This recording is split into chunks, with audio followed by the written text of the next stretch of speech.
औज़ुबिल्लाहि मिनश्शैतानिर्रजीम बिस्मिल्लाहिर्रहमानिर्रहीम। दुआ के मसाइल के अंदर जो सबसे लास्ट हमारा टॉपिक है, जिससे हमारी ये किताब जो है, ये बुक जो है, ये ख़त्म हो जाएगी, वो है गैर मसनून दुआएं और वजीफ़े।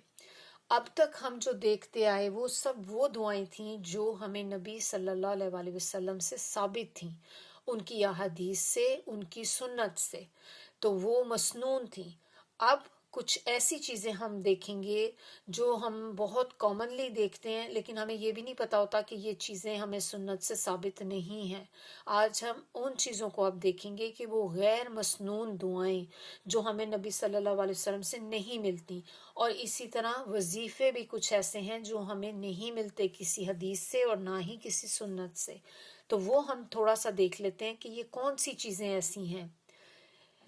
सबसे पहली चीज़ इसके अंदर कि नापाक जिस्म कपड़े या बर्तन को पाक करने के लिए धोने के दौरान या बाद में कलमा शहादत पढ़ना। ये किसी हदीस से हमें साबित नहीं है कि आप कलमा पढ़कर उस चीज़ को धोएं। गुस्ले जनाबत या गुस्ले हैज़ के दौरान या बाद में कलमा शहादत या ईमान की सिफ़ात वगैरह पढ़ना, ये भी गैर मसनून है। वज़ू करते वक़्त हर उज़ू की अलग अलग दुआ मांगना, अज़ान से कबल दुरूद शरीफ पढ़ना, नमाज की नियत की अल्फाज अदा करना।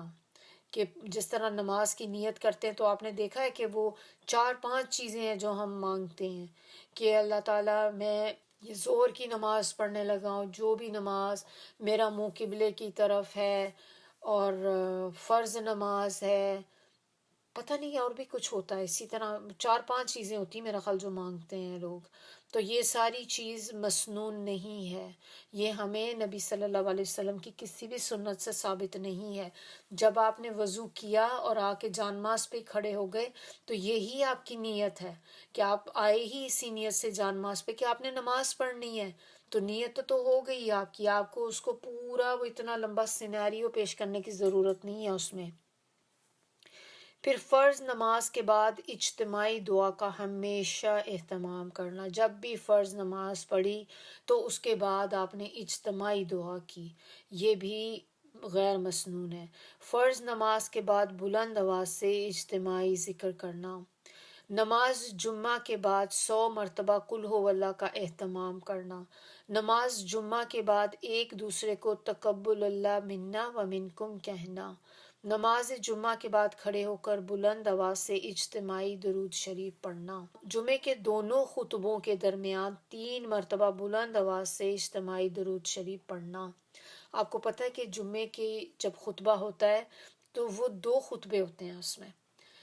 पहला खुतबा होता है, उसके बाद आपने देखा होगा कि पहले खुतबे के वक़्त इमाम जो होता है वो खड़ा होकर खुतबा दे रहा होता है, फिर उसके बाद वो थोड़ा पॉज करता है, वो बैठ जाता है, फिर वो खड़ा होता है और दोबारा से कंटिन्यू करता है। तो जब दोबारा कंटिन्यू करता है तो वो सेकंड खुतबा होता है। तो जुमे की नमाज के जो होता है ना 2 खुतबे होते हैं। ईद के दिन ईद के भी जो 2 खुतबे होते हैं उनको तकबीर से शुरू करना। नमाज जनाजा से कबल अजान देना। नमाज जनाजा के बाद सफ़ में बैठकर दुआ करना। रोज़ा रखने की नीयत के अल्फाज अदा करना। शहर में दाखिल होने की मसनून दुआ के अलावा मक्का या मदीना में दाखिल होते वक़्त दूसरी दुआएं मांगना।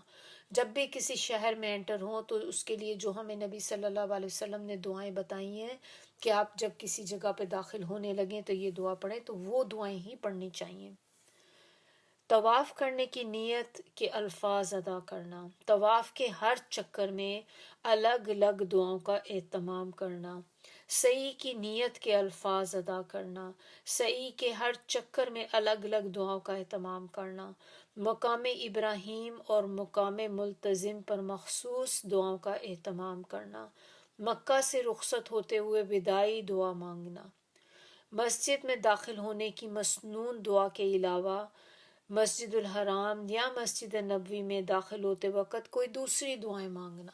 तो जब भी आप किसी भी मस्जिद में जाएं, चाहे वो हरम ही क्यों ना हो, मस्जिद नबवी क्यों ना हो, आप दाखिले की वही दुआ मांगेंगे जो मस्जिद में दाखिल होने के लिए आप मांगते हैं।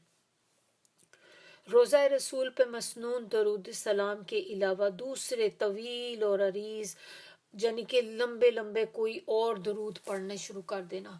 ایک تو جو ہمیں صرف مسنون پتہ ہے وہی درود آپ پڑھ سکتے ہیں. اس کے علاوہ جیسے درود تاج، درود تنجینہ اور اس کے علاوہ پتہ نہیں کون کون سے درود بنائے ہوئے، یہ درود نہیں پڑھنے چاہیے. روزہ رسول پر درود السلام کے بعد اشفینی باللہ الامان یا رسول اللہ، الشفاعت یا رسول اللہ جیسے الفاظ کہنا غیر مسنون ہے. پھر درود و سلام کے بعد ولو انہم اذ ظلموا انفسہم تلاوت کر کے بخشش کی درخواست کرنا، یہ بھی نہیں ہمیں ثابت.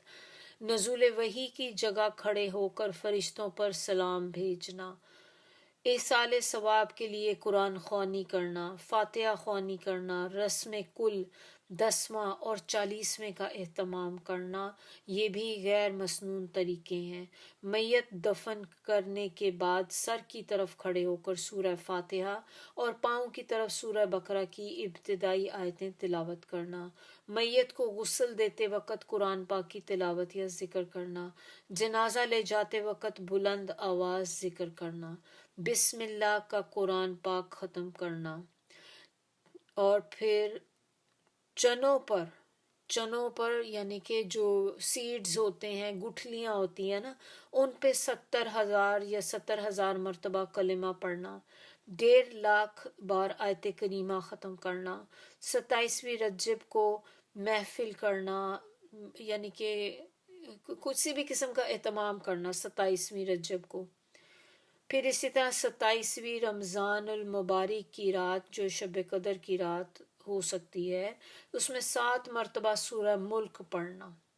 کیونکہ یہ بھی ہمیں ثابت نہیں ہے کہیں سے بھی کہ اس رات آپ نے یہ پڑھنا ہے. ہمیں باقی تو نبی صلی اللہ علیہ وسلم سے اور تو چیزیں پتہ ہیں کہ اس رات میں آپ نے وہ بخشش کی دعا مانگنی ہے، اللہم انک عفو تحب العفو فاعف عنی، یہ دعا مانگنی ہے. پھر 15 شعبان کی رات کو 3 دفعہ سورہ یاسین اور 21 مرتبہ سورہ بقرہ کا آخری رکوع پڑھنا، یہ بھی غیر مسنون ہے. اجتماعی دعا مانگنے سے قبل بآواز بلند اجتماعی درود پاک پڑھنا. 1 ربیع الاول سے 21 ربیع الاول تک روزانہ بعد نماز عشاء 1000 بار درود شریف پڑھنا. 12، 13، 14 ربیع الاول کو بعد نماز عشاء 7741 ٹائمز یا بدیع العجائب کا وظیفہ کرنا. ماہ سفر کو منحوس سمجھ کے پہلے بدھ کو مغرب اور عشاء کے درمیان محفل منعقد کرنا. 1 محرم سے 10 محرم تک روزانہ بعد نماز عشاء 100 مرتبہ کلمہ طیبہ کا وظیفہ کرنا.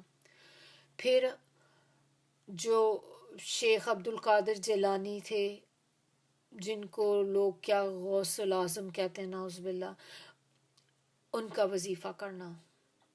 قصیدہ غوثیہ پڑھنا، عہد نامہ پڑھنا، چہل کاف پڑھنا، شش کفل پڑھنا، درود تاج، درود ماہی، درود لکی، دعائے امن، دعائے ایام بعید، دعائے جمیلہ، دعائے حبیب، دعائے نصف شعبان المعظم، دعائے عکاشہ، ختم شریف، کبیر غوثیہ. پھر اور ادلا السبوس، مسبعات عشر، 7 ہیکل، درود تنجینہ، درود مقدس، درود اکبر، دعائے سریانی، قدا معظم و مکرم، دعائے مستجاب، دعائے حزب البحر اور دعائے گنج العرش. یہ ساری چیزیں بھی جو ہیں یہ ہمیں ثابت نہیں ہے نبی صلی اللہ علیہ وسلم سے. تو ایسی کوئی بھی چیز اگر آپ کو پتہ ہے اور یا ہم کرتے ہیں یا ہمارے کوئی جاننے والے کرتے ہیں، تو پھر یہ ہماری جاب بنتی ہے کہ ہم ان کو بتائیں کہ یہ چیزیں نہیں کر سکتے اس طرح سے، یہ غیر مسنون طریقے ہیں. تو غیر مسنون طریقے پھر کس میں بدعت کے اندر آ جاتے ہیں نا. سبحانک اللہم و بحمدک نشہد ان لا الہ الا انت نستغفرک و نتوب الیک.